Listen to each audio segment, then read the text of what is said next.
What is next for this Wisconsin Badgers team? Quarterbacks in the portal, Big Ten, big picture moving forward. We got Brian Smith. It's the BS Report, Locked On Portal, Locked On Badgers crossover. Let's go.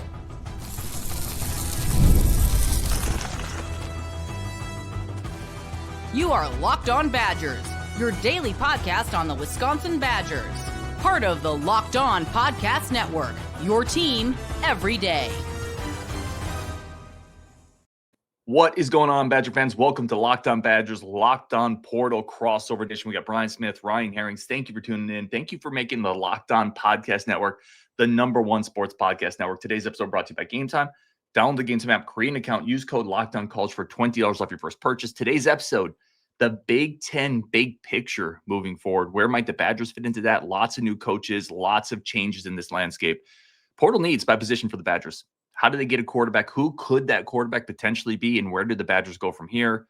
Brian, man, there was momentum. There was real momentum. I know. You were even excited about the Badgers. And then that. Look, you can't score 10 points, bro. 7 points, actually. They only scored 7. You didn't make it to 10 points. And I don't understand the whole quarterback scenario. And I don't understand, like, Carter didn't play in the set. Like, what would the rationale be? Your defense played pretty solid. Mm-hmm. That's good. I'm still trying to figure out, like, where's the lining in this that makes me feel like good about Wisconsin moving forward on the field. Like, off the field, there's a few positives to talk about, but, like, I don't understand what they're doing, so I can't formulate a plan. Because you and I were talking before the show, we went on and we're talking about Carter and all that. Have some ideas with the portal, but now I don't know, like, do we really think he's going to stay around if you're going to bench him randomly? Probably not. So this is really weird. I mean, It's a snow game. I know you weren't going to score a lot, but why would you put in the guy that doesn't move when it's windy and the weather is just awful? Somebody explain that to me. I don't have a great answer. And it's still, I'll tell you this, a day after, like, you sleep on things and you're always like, the next day I'm going to wake up with more, because we do reaction shows on Locked On Badgers and we're fired up. Like, we're a couple IPAs in, or, maybe something else in as well. But then you sleep on the day after and I just don't get it, man. I don't hate the idea of you have a package for Hunter Simmons, who has a better arm, a little more experienced. He comes in and he throws in some very obvious throwing situations. I actually don't hate that at all. That helps set up the first half touchdown, which Carter Smith converted. But to not play him at all in the second half after he was the guy at the helm for your win against Washington, your win against Illinois, he gives you something on the ground. I don't get it. And here's my biggest question. If you're going to switch that quickly on the fly, then why have you been repping him #1 the last 4 weeks? Why? It feels a little knee-jerk. It doesn't feel like there's enough conviction there. I still, in retrospect, don't like the move, Brian. Well, the result should make you think that you don't like the move too, because they didn't score after halftime. Yeah, if he'd have went out there and thrown for 140 yards in the second half and a touchdown and ran one in and this and that, and Carter stood over there, that's okay. They didn't score. And that guy's out of eligibility, if I remember correctly. So you're going to lose him automatically, and Carter's probably not in the greatest of moods about being benched. No argument. I don't like it. No argument from my side. Let me ask you this. There is a question. We're going to get into a couple of questions from the Discord as well. Always questions when Brian Smith jumps on. There was a question related to, how do you judge Grimes in a situation like this where he's just shuffling backup quarterbacks in and around? Jeff Grimes, the offensive coordinator. Like, how do you evaluate this? Are we just shuffling deck chairs on the Titanic, and then at that point it's a little ridiculous to judge quarterbacks and coaches? Spurrier did that about 25 years ago, but that's Steve Spurrier. I'll give him the lay of the land. This guy's not Steve Spurrier. It doesn't work very often.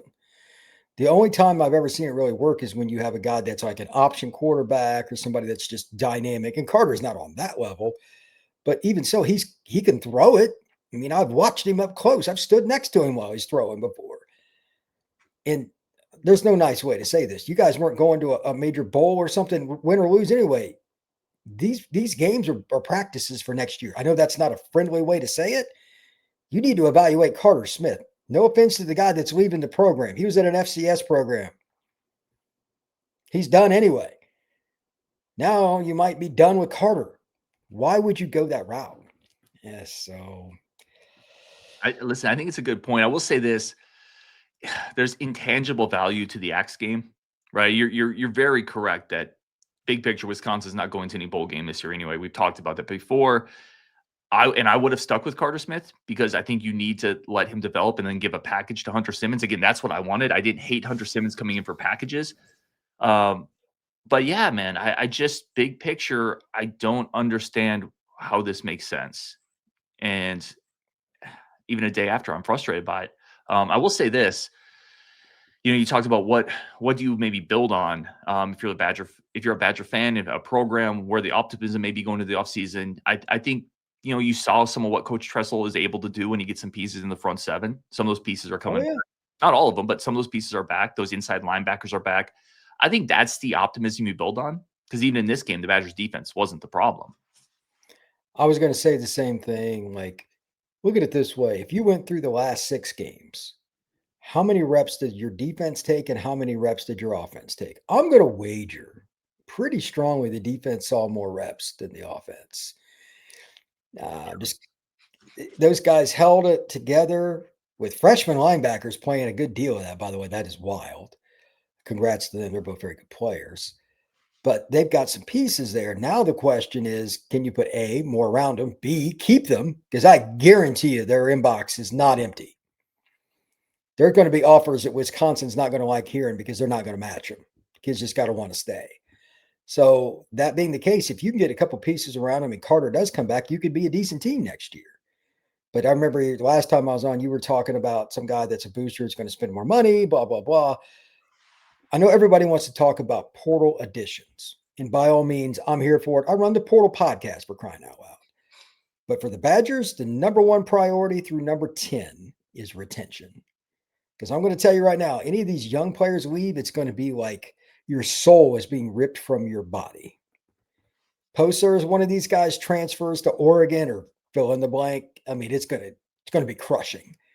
They're going to have to spend a ton to keep guys, which is a good problem. That means you develop some guys, but they're going to have to. Then, I mean, we've already talked about this briefly. To keep Carter, they're going to have to probably spend some money, and they still need to bring in somebody anyway because you got to have depth. For the love of mankind, your program has been snake bitten at the quarterback position like no other program in the FB. Out of 136, you are dead last in luck with quarterback injury. Dead last. So hopefully they can get a good backup and Carter can be the guy. But what if Carter leaves? That's a lot of money you got to spend. You're going to spend about $2 million a year on a quarterback. Let me ask you this. Brett Roll had a question. Just do you think Carter transfers? And if he were to, I know I'm not asking maybe if you have inside specific information there, but do you think it is to a Southern school, maybe somewhere down south? What kind of market do you think there is for a Carter Smith? That's a great question. Carter is a kid that's kind of whatever. I think he kind of embraced the Wisconsin situation, but he's from Fort Myers, for crying out loud. I mean, that is Southwest Florida. It's the last stop before you hit the drink. You know what I mean? Like you run out of land. So I'm sure it's on the back of his mind, but he wants to play. And again, that's being benched in game number 12 probably isn't high on his list of priorities. So I'm sure that, like I know some of the people that are going to Florida with the whole situation there. We know who's going to be going there. That family of Gator people.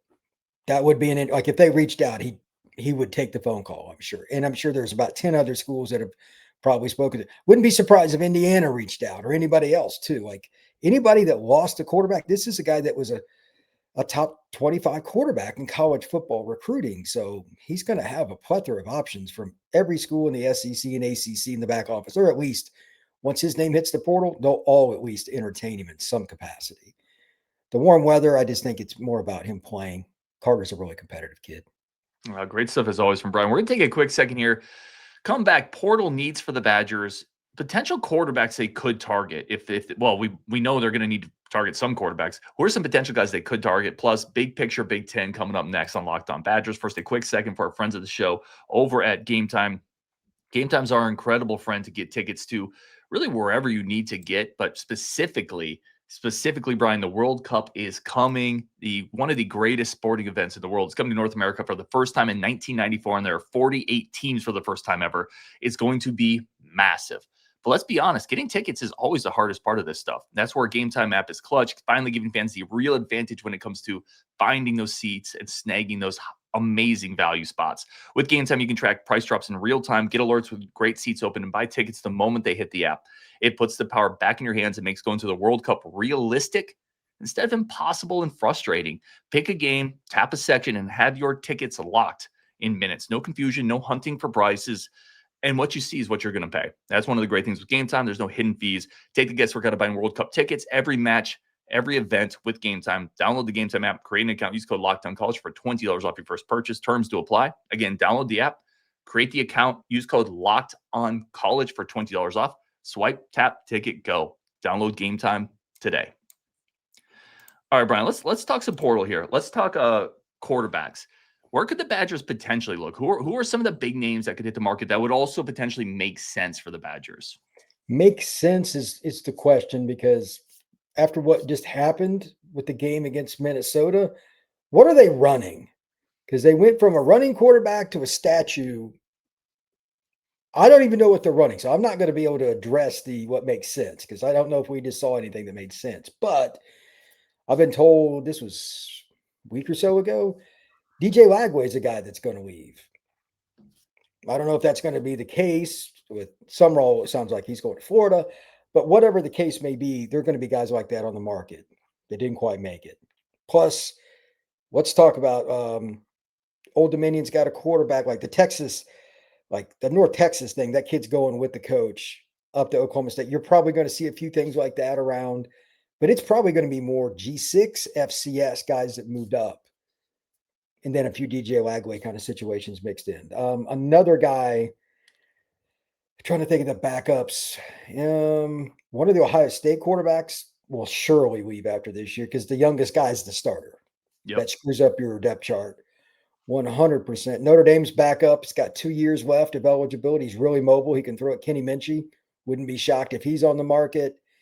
But after that, man, I don't know. Like, these things usually happen really quick publicly, but they take care of themselves behind closed doors. The whole notion that guys get in the portal, then they get contacted, is 100% garbage. The portal is about one thing: cheating, period. And that is it. There is no friendly, there is no nice. These people would step on your grandmother's grave to get a 5-star D end. So you've got to play that game too. I don't know what Wisconsin's doing, but if they're not cheating, they're not going to even be close. So that's reality. I would imagine they probably have 3 or 4 guys minimum, because we talked about this. They'll probably need a starter if Carter leaves. They may need a second guy as well, because the kid coming in from California, you don't want him being in the position Carter was in this year if he leaves. They need 2. This is complex. I don't know how much money you think they'll dump into quarterback, but it's going to be a little bit more than they probably originally thought, would be my guess, because I think they need 2. Am I wrong on that? Or no. I think they need 3. I mean, I don't think you're wrong at all. They brought in 2 last year, and both of them got hurt, right? Because they brought in, obviously, Billy Edwards, who played 7 snaps. I mean, I'm exaggerating, but you got a half of football ability. Then they brought in Daniel Neal, who got hurt early and they got hurt late. Hunter Simmons was the 3rd guy they brought in from the FCS, and he got played and got hurt and got benched. They went through 4 quarterbacks this year, and they went through 3 the year before. So I think they need 2 minimum, and that's even if Carter stays. Because if Carter stays, the depth chart next year, it's Carter Smith. I don't think Daniel Neal's going to be ready at any point in the year, considering the injury he suffered middle of the season this year. It's going to be Carter Smith and Ryan Hopkins on the depth chart next year. Let me ask you this. You mentioned DJ Lagway. Obviously, he was a uber recruit, Florida quarterback. And then you mentioned Old Dominion quarterback, which I believe that his name is Colton Joseph. What's the better strategy? If you're a Wisconsin, do you look for the bounce back on a really highly regarded prospect that didn't work out? Or do you look at the lower level quarterback that's played well against lesser competition? The latter. Look at Indiana. When they went over from James Madison, they brought 13 guys. They still have like 8 of them in Bloomington. How's that working out for Indiana, taking the lower level MAC players? One of their key D linemen this year played at Toledo. They evaluate the film themselves, and they're just good at it. And they also bring in kids that want to be there. They go fit over talent. Now, if you want to look at it in reverse, I cover Florida State. Let me tell you how bad it was in 2024. They brought in all the rejects out of Alabama and Georgia. Only one of those kids hit out of like 6. And they had a firestorm in the locker room, etc. Be careful of the talent. Now, I've been around DJ's dad's a nice guy. I don't think he would be that kind of situation. And I don't think he got coached very well either. But in general, outside of DJ might be an exception. If they didn't hit, they didn't hit. And DJ's been in Gainesville 2 years. And he's injury prone on top of it. So injury is the number one thing. From talking to coaches, your injury report is everything. Then are you going to be high maintenance? These are the areas I have to be real careful about when I can't be 100% honest on my podcast because I would get a lot of nasty phone calls anyway, but it's just true. This is what college coaches tell me. So I know it's true because they're getting paid to make these decisions. So you have to look at it like that. And then like, if you're a guy that I don't care if it's Old Dominion or wherever it is, if you played every week, then you're healthy. B, you're at least productive. You know what it looks like when they change the cover 3 and a cover 1, vice versa, etc. He can throw it. Why not? So I would go production because it's proven. Like, again, Florida State sucked. They took the high-end kids. Indiana took the guys that did well at low level, and they were in a playoff. Yeah, I'm kind of there with you. And by the way, Colton Joseph is like my early favorite. If I could pick a guy, which is I can't, but you're talking about a guy at ODU that put a little scare in Indiana this year. He runs well. He's 6'2", 6'3", 200 pounds. He's got 2 years of eligibility left. I mean, he feels like a guy that's going to be very, very expensive. But man, if you're going to spend more money this offseason, Brian, if you're gonna come out and say we're going to be top third in the Big Ten, is a top third in the Big Ten NIL program getting a Colton Joseph, or do you have to be the top program? No, it's going to be fit. It's going to be opportunity. I'll just throw some teams at you in general. SEC, Big Ten, like Tennessee's probably going to take a quarterback. That's big money. Miami could be in that race. That's big money. So $2 million is like bottom end because some of these teams will overpay because they can. So for the Badgers, they got to ask themselves, if we spend all our cash on the quarterback, what are we going to have for running back, receiver, corner, whatever? You got to manage your budget. But if you don't have a quarterback, you're done. It's a really fascinating conversation. Where else, really quick, and then I want to get into Big Ten moving forward, kind of big picture there. But where else do the Badgers, let's say they get the quarterback, they spend 2.5, they get a guy, whoever that guy may be, they get a dude. Then where do the Badgers need to go in the portal? It's the key spots, man. Corner, wide receiver, D end. I mean, I know this isn't what Badger fans want to hear, but it's all the really expensive spots. Offensive tackle, everybody could use one of those pretty much. Outside of maybe like Ohio State or Notre Dame or something, there's hardly anybody that couldn't use a tackle. But D-line, corner, receiver. And it's receivers, you can get some guys, there's some value, but like corner, like that's super, super expensive. D-end, like you're competing against Texas, Georgia, Notre Dame, Ohio State. Like if a kid's worth $1 million, you're spending 1.8 minimum. You know what I mean? Because they can spend it. But if you're going to win now, this is what it is. And that's why I like how you phrased it. You know, like Wisconsin's been labeled as a team that's bottom end, bottom third-ish of the Big Ten. If they're going to try to compete to win 8 or more games coming up, they're going to have to spend like it. This crap about the portal and like all the NIL, the caps, that's garbage. Texas Tech didn't spend 20 million. Okay. You know what I mean? They spend like 40 or 50. You got to spend like 30 just to get in the game. I don't know if Wisconsin's willing to do that, but if they want to get serious and get corners and stuff like that, they'll have 5 players next year if they're really serious that would push $8 million, if not $10 million, just on 5 guys they would get. That's how expensive it is, but that's how you win. So we'll see what Wisconsin does. Is it just about the money? So I say that in terms of there's questions about, well, how many players in Wisconsin are going to bounce this offseason because of what happened this year? How are they going to have to overpay for players because of what this product has looked like? Or is it as simple as if you pay what people want, that's really the biggest factor at this point? I think that's a great question. It depends on the circumstance. Some kids, it's not the kid making the decision, it's some of the idiot brigade around them. I like to label it the third uncle. Urban Meyer's a guy I know, and he used that on his podcast recently. He goes, watch out for the third uncle, the guy that comes in out of nowhere. And I know a few, like, those guys are awful. I loathe their existence. To that end, sometimes they've got the ear of the kid that's already on your roster. That's, I've heard head coaches talk about that at press conferences. It's why a lot of coaches are retiring or going to the NFL. So I don't know how you deal with it, but like, man, it's part of it. And I know some of the kids it'll be money, but more of it still fit. Because like, if the money's close, it's the same in recruiting. They're going to go to the school they think they can, like playing time, Wisconsin, like for a corner. Hey man, you're going to come in here. You're going to be on 2 deep. If you play your cards right, you're going to start for us. We need a big corner, blah, blah, blah. So they might offer 200,000 less, but he's going to play instead of going to Georgia where maybe he doesn't. So development's part of it. Playing time's probably the biggest.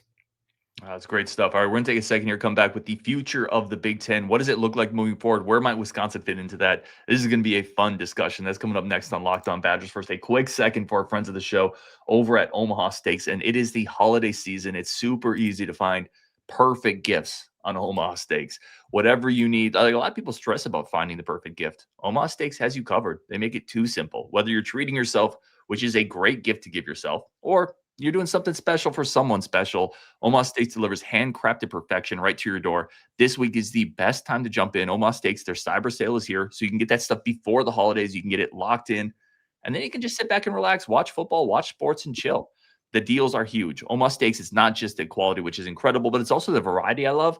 You get all those great steaks that they're absolutely known for, but also burgers. You get sides, you get desserts. They have everything that anyone could want, and honestly, it is the kind of gift that it brings people together. It's going to really, people who get that gift are going to love you for giving it to them. It's going to bring people together for meals. It's just a perfect holiday gift, and you don't have to guess anybody's size. Right now, save big on unforgettable gifts with Omaha Steak. Visit omahasteaks.com for 50% off site-wide, extra 20% off select favorites during their cyber sale, and for an additional $35 off, use promo code college at checkout. That's omahasteaks.com, promo code college. Terms to apply. See site for details. Brian, let's talk future Big Ten.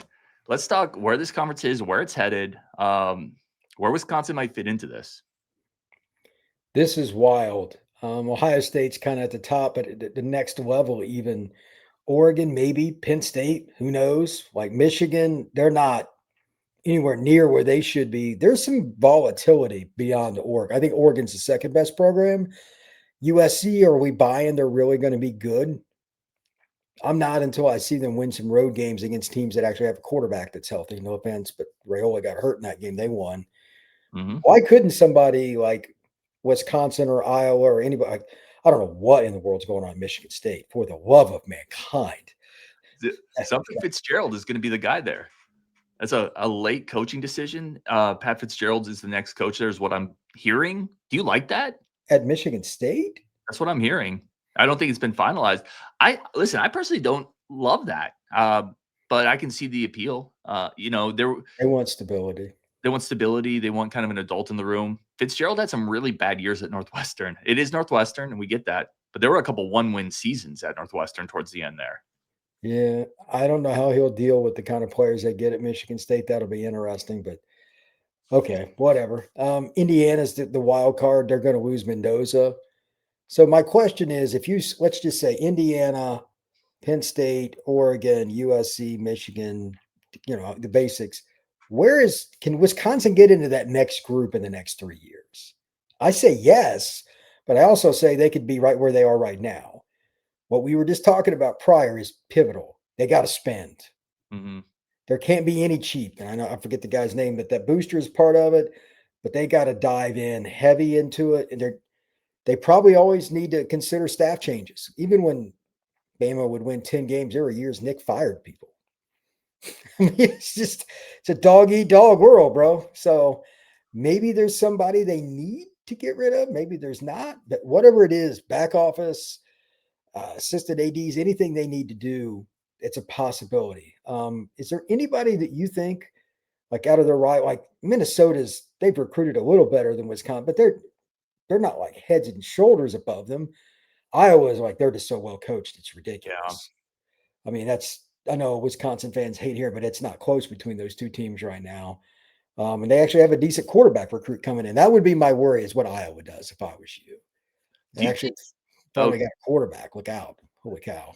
Yeah, like I would, and I don't think any Badger fans would push back on that. They are so well coached and they're disciplined and they have a system and they recruit to it, then they develop to it and they keep consistency.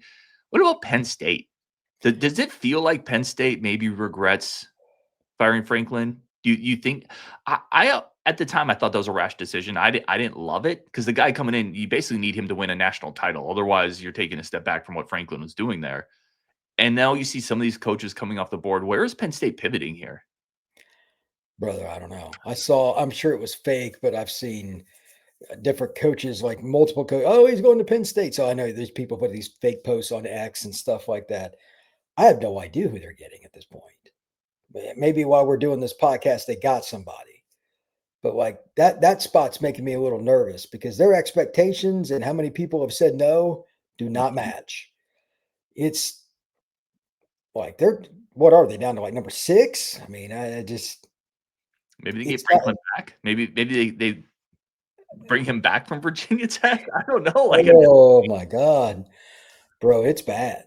So you tell me, like they're gonna have to take an up and comer at this point, is my guess. Yeah, one of the things I saw was John Gruden was going there. I'm like, really? I'm not buying that. But they're the wild card in this. I can't give you a projection if I don't know who your head coach is. Right. Michigan's coach is going to be on the hot seat next year. Ohio State and Indiana and Oregon, those three are content at their head coaching positions. Michigan State's in flux. Obviously, Penn State, we don't even know who their coach is, even though they're a really good program. At some point, Kirk Ferentz is going to retire, allegedly, or his ghost is going to be on the sidelines, whatever it may be. There's nobody else in the league that that can see. Like Illinois is okay, but they're losing Altmaier. Somebody out of this group has to step up just mathematically. Who's it going to be? Is it Washington? They got the young quarterback, Damon Wood. He's talented. You guys beat him, though, with the quarterback that got benched. By the way, I just want to throw that out there. Ridiculous. Washington needs to win some games on the road, man, before you start taking them seriously. Wisconsin needs to find a quarterback. Illinois is going to have to replace Altmaier. Iowa's going to have to find a ceiling. I don't think PJ Fleck can get Minnesota to that level. I don't know. So why not Wisconsin? If you spend money at Wisconsin, why not Wisconsin? And 100%. I agree. But is there any position I mentioned earlier that you think they need to add to? Linebacker's good. You could always take a defensive tackle, don't get me wrong. But like receiver, corner, D-end are the spots I'm concerned about beyond quarterback. What have I missed? I think they need an offensive lineman or two. You look at this line this year, and that's hard, man. There aren't many in the portal, brother. They need a center, and I'm guessing that is that's super expensive. I realize I'm the kid on Christmas asking for like a Jeep Wrangler from my middle class parents. I get this, but they've had 3 years with just unstable at best center play. Even this year, they flopped. They've had 3 guys play center this year. Oh my God. They need a center desperately, man. And I know there's got to be like 3 of those that hit the portal every year that are worthwhile and 100 teams looking. But I think they need a lineman or two. It wasn't a very good offensive line this year. At Wisconsin. Yeah. Now some of this will be, if you remember a couple of years ago, Kevin Haywood came in. He was kind of a 4-star recruit on the East Coast. He was hurt beginning of this year, and he's well ahead of the recovery. He's going to be back next year. He's their left tackle. Like they already said, this is our left tackle. That's going to help. That's going to be like getting a portal guy back that they didn't have this year. 100%. But he's not a center. He's not snapping the ball. And they haven't figured out that position since Luke Fickell got here. Besides that, it's going great, it sounds like. Yeah. Quarterback, center, corners, receiver. How good do you feel about defensive end? Because I don't know the eligibility situation for you guys. Yeah, they lose Mason Reiger, who's a big piece. They lose Daryl Peterson, who's a big piece. But they've actually recruited decently well there. You remember Jalen Williams a year ago. I think he's ready to step into a bigger role. Nicholas Clayton, I think, is going to step into a bigger role at edge, a player that you were very, very high on. They've added some pretty nice pieces there. Now, to your point at defensive tackle, can you always use another guy who can bend the edge? Absolutely. but they have some pieces there that, to me, that would be significantly behind the cornerback, receiver, center tier. It would be if you find a guy that can help, they're great, but spend that money in places elsewhere. Yeah, I'm curious to see what they do. It starts at quarterback, because if you don't fix that, everything else is probably moot.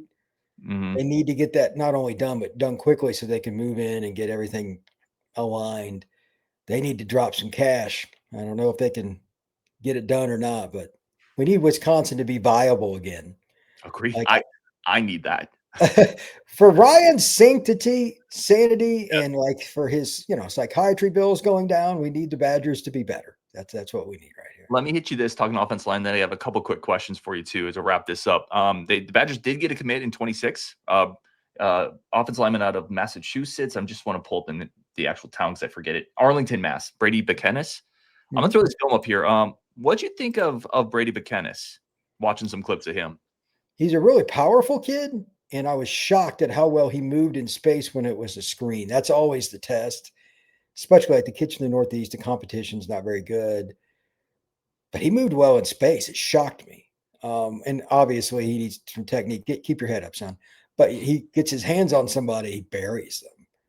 If you're going to play lower level competition, you better dominate it. And that's what he does. So, worst case scenario, he's a guard for a year or two, but I think he'll end up being the right tackle for the Badgers. This is the kind of player they made a living on for 30 years. So why not again? I would imagine that this is a kid that'll play by his redshirt sophomore year at the latest. Yeah, I think that's well said. I like him as a tackle too. I think he gets in space. I like the frame. He's 6'6", 290. He kind of moves like it. Looks like he could put 25 pounds on in 2 years. This feels like a good pickup for the Badgers. Flipped him from Boston College. Yeah, this is the kind of player that you if you're Wisconsin, this should be an automatic, right? Why would it not be? So, by the way, you should be able to flip somebody from Boston College. Holy cow, are they terrible? Yeah. But they need more of these guys. They need a lot of them. Now, Ryan, we need to get you in charge of the cornerback room and get that recruiting going again. I'll try again. I got Xavier Lucas for a year for us, but we'll be able to hang on, Brian. A couple really quick questions here. Again, people from the Discord, if you have a minute. Let's see. This is a good one. How much of recruiting will shift from coaches to just actual recruiters in the future? I mean, they have people in the back office that kind of do that now, but most assistants, like if you can't recruit at a pretty high level, it just doesn't matter. You're not going to be at a Georgia or something like that. They'll tell you to get bent because the head coaches try to overcoach that position themselves and get involved if they have to. Personalities win recruiting battles. So I still think it's recruit first. I know that sucks in a lot of ways, but at certain spots, you've like running back. It's not a super hard position to coach. That guy can't recruit. He ain't going to coach at a Wisconsin or Georgia or Texas or whatever. O-line's a little different. Like that is position specific. O-line and quarterback are the two that you got to be really good at your craft or you're screwed. But I think recruiting is super important now because the roster retention, you want kids to like you. So even if you have a bad season like Wisconsin did this year, they stay because of you.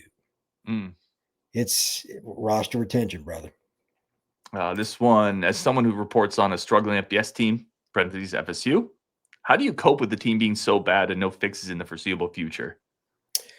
Right now, I'm trying to figure that out. I ask myself that several times a day, and I'm not kidding. I have a live show tonight that's going to talk about all the kids I'm concerned about Florida State's going to lose to the portal because why would you want to stay in that mess? Wisconsin's in the same boat. Like, if you're not winning with the eligibility situation and you can go play somewhere else the next year, the best thing you could do is find another hobby. Like, there are a bunch of Florida State fans. I've had people that like said 40 and 50 years, they're not watching next year. I'm like, holy moly. Like these guys were here when Bobby was in the early 80s and stuff. Holy moly. And I've had numerous people say until Norvell's gone, I ain't watching. I ain't donating. I ain't going to Doak. None of that. I mean, that is a really loyal fan base too. So as somebody that covers it, I'm going to do broader stuff. Talk about the college football as a whole, how Florida State got there, because I can't just talk about Florida State's roster all offseason. I would. Oh my gosh! If you think I'm negative now, wait till that happens. You will do things you can't say on this show. That's exactly right. You hit on this a second ago, but I'm or early in the segment, but I'm actually kind of just quickly curious again. Your opinion on Jeff Grimes and whether 13 points per game is justified given the circumstances. Is there any way you can say there's nothing a coach could have done with this schedule playing the 4th-string quarterback with a broken offensive line? Well, I mean, they didn't have to be at the 4th-string quarterback, but they moved guys back and forth between 3rd and 4th. I mean, it wasn't great, but center and all that, that's a problem. A lot of it is just recruiting. Their staff isn't that great at it, and their NIL. So it's somewhat justified, but 13 is bad. Did they go 2 games in a row? They didn't score? Yeah. They finished 135th in the country in scoring ahead of Massachusetts. So one school. One school. We're number 135. Okay. Just Massachusetts. That's unbelievable. Yeah, that's unacceptable. 13 points. Get out of here with that. There's nobody that should score 13 points a game. Right. It's almost like regardless of the circumstances, you got to do more than score 13 points a game. I'm sorry. No, you can't. That's garbage. Last question here, man. Big picture, and this is a good one here. Jeff asks, if he thinks there's only about 10 teams who have the money to get the best guys, what does the future of this sport become?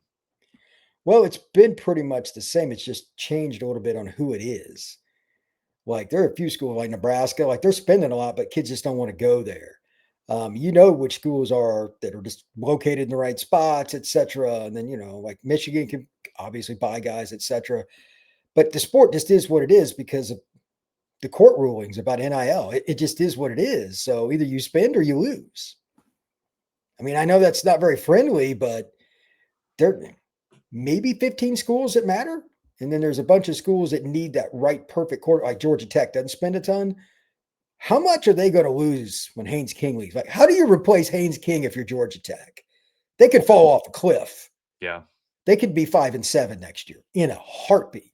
So, and I'm not saying they will, but those kinds of programs, that's kind of where Wisconsin is. They need the Messiah at quarterback, even though he may not be the 1st-round draft pick, but can he be a guy that fits what you do and helps you grind out those close wins? Wisconsin's not going into Michigan and winning 42-7, but that doesn't mean they can't win 24-21. So if you're not going to be a money team, you got to find fit. And that's why I thought Barry Alvarez did such a great job back in the day with the power football and all that. They got to find another niche. Part of it's power football, but it takes a while to get the linemen again. They got to find that niche because otherwise it's just going to be like Georgia, Texas, Notre Dame, Ohio State. The schools. It's going to be the same ones in the final 8 every single year. And it's just semantics to get clicks otherwise throughout the year. Yeah. That's it. No, it's a great question. It really is. Well, I thought you made a great point in that answer with Haynes King. Haynes King is the type of quarterback Wisconsin has to find.